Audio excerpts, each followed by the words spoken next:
Mimi sina mashaka na uwezo wa Radak Chasambi.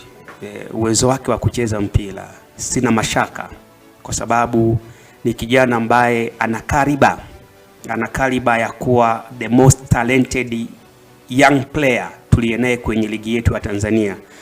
Kijana mdogo ambaye amebahatika kuwa na kipaji kikubwa. Sina mashaka ana uwezo wa kufanya runs, yani kwa maana kukimbia na mpira vizuri sana, lakini pia ni mchezaji ambaye huwa anarudi kutengeneza chemistry na wachezaji wenzake. Ndio maana unaweza ukampanga namba 7, lakini kuna nyakati utamuona amerudi mpaka namba 6, namba 8 kwa ajili ya kuja kupoka mipira na kuipeleka mbele. Ni mchezaji ambaye ukimtazama ana passion. Yaani unajua kuna wachezaji ambao wana determination kwamba wanatamani kufanya kitu.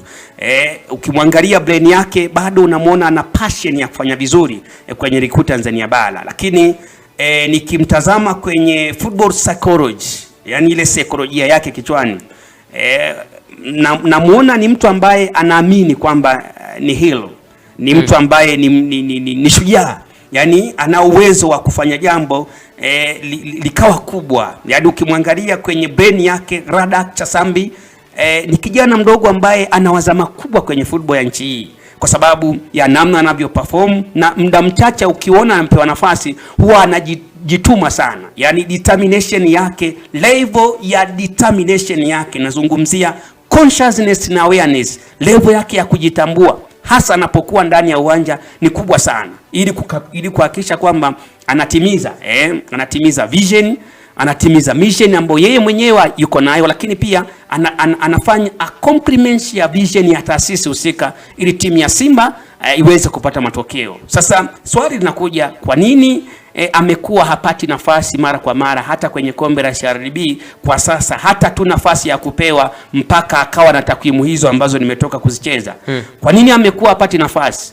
Mimi ninafikiria na huenda nahisi sababu 3 zimesababisha asipate nafasi kubwa ya kuweza kucheza. Sababu ya kwanza ambayo naweza nikaiona baada ya yale makosa kuyafanya, kwa sasa kwenye kikosi cha Simba kuna wachezaji wengi sana ambao ni bora kuliko Chasambi. Yani kuna wachezaji wengi sana bora kuliko Chasambi, hususan kwenye kila namba.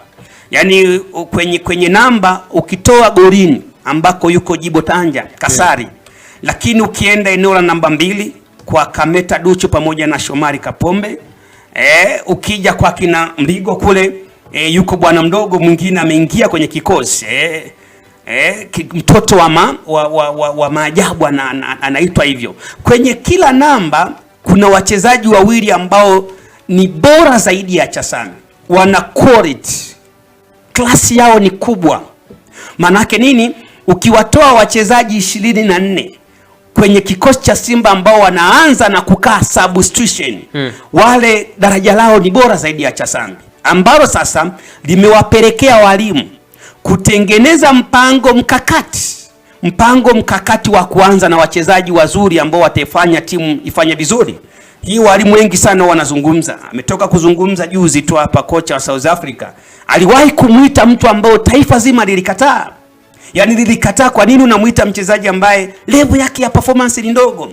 Lakini alizungumza jambo moja Hugo Bruce, kwamba ziko nyakati mwalimu unakuwa na mchezaji kwenye squad, impact yake unaijua wewe kama mwalimu, ili atakuja kukusaidia kwenye mifumo yako na si taifa ambalo linawaza. Lakini akija kukriki huwezi kuona anapigiwa makelele. So ukimwangalia, sababu ya kwanza niliyosema, Simba ina wachezaji bora zaidi kwenye namba, wako wawili zaidi ya Chasambi. Ndio maana namuona hajapatiwa nafasi na kucheza dakika chache tu hizo ambazo hazijafika hata 20 msimu mzima. Lakini sababu ya pili, Chasambi nikimtazama